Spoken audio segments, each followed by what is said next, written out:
ازاي ناكل رقاق وفته في العيد وما نجيش زايدين؟ ناخد السانتولين.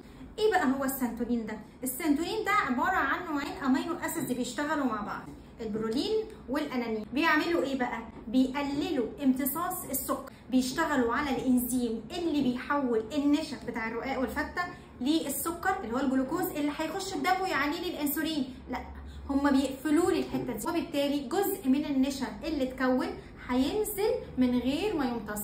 هي دي الفكره الفريده للسانتولين. فاقدر اكل فته او رقاق او ازود شويه في النشويات في العيد وما اتخنش.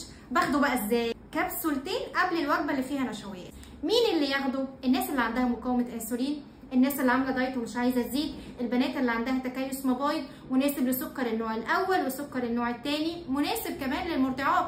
فالسانتولين أأمن حل للتخلص من النشويات. وعشان صحتك دايما بأمان مع دكتورة عزة شعبان، ما تنسيش الفولو وما تنسيش تعملي سيف للفيديو.